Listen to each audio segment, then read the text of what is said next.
This is an example of implementation of M5Dial device using CANX protocol. It could be fully configurable by logic machine. For example, M5Dial device could be used to control a Zigbee light bulb.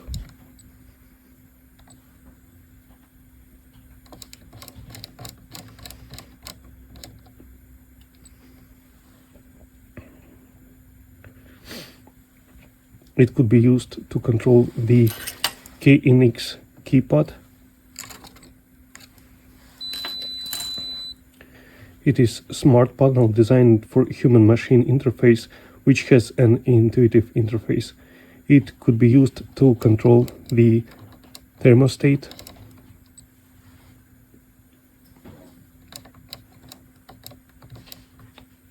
shutters, audio system,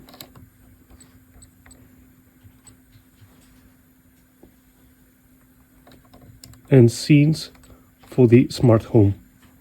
The binary file of the firmware and full documentation are freely available on our GitHub channel.